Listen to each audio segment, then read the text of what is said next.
আসসালামু আলাইকুম, সবাই কেমন আছেন? আশা করি ভালো আছেন। আজকে যে বিষয়টা নিয়ে কথা বলবো, অনেকে বলতেছেন যে ভাই সাইপ্রাস সেনজেন হওয়ার পসিবিলিটি কতটুকু আছে বা এই বছর সেনজেন হবে কি না।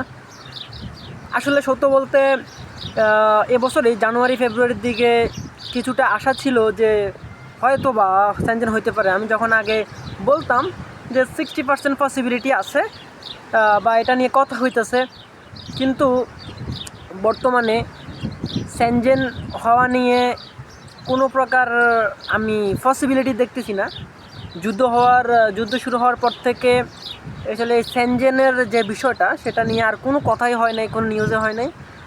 সো যারা যারা ভাবতেছেন যে সেনজেন হয়ে যাবে এবছর, আসলে আমি বলবো যে এবছর হওয়ার সম্ভাবনা খুবই কম। আমি বলবো যে 10% না 0%, কারণ বর্তমানে এটা নিয়ে আর কোনো কথাই হইতেছে না, এটা নিয়ে কোনো নাড়াচাড়াই হইতেছে না। সো যেসব এজেন্সিগুলো বলবে যে এসব এবছরই সেনজেন হয়ে যাবে, তাদেরকে মুখের উপর বলে দিবেন যে ইউ আর ফেক। সো আর যারা ওল্ড সাইপ্রাসে আছে, 10-15 বছর ধরে, 20-25 বছর ধরে আছে সাইপ্রাসে, তারাও বলতেছে যে কোনো পসিবিলিটি নাই সেনজেন হওয়ার।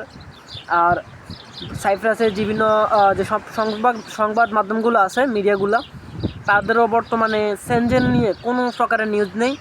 জানুয়ারিতে ছিল, জানুয়ারি লাস্টে ফেব্রুয়ারি শুরুতে দুই তিনটা নিউজ ছিল সেনজেন নিয়ে বা কিছু আলোকপাত হয়েছিল। বর্তমানে যুদ্ধের শুরু হওয়ার পর থেকে পুরোপুরি Schengen topics totally off. So এবছর কোনো পসিবিলিটি আমি দেখতেছি না সেনজেন হওয়ার। যদি কোনো আপডেট আসে অবশ্যই আপনাদেরকে জানাবো। আর সাইপ্রাসের সেনজেন কবে হয় কেউ জানে না, সো এটা মাথায় রাখবেন। আর সাইপ্রাসের অ্যাপ্লিকেশন যারা করতে চাইতেছেন একটু ভেবে চিন্তে করবেন, এটা আপনাদের ডিসিশন। আপনারা বিভিন্ন জায়গায় বিভিন্ন নিউজ দেখতেছেন বা বিভিন্ন ইনফরমেশন পাইতেছেন, ভেবে চিন্তে অ্যাপ্লিকেশন করবেন যেটা ভালো মনে হয়। এতটুকুই। Bye bye.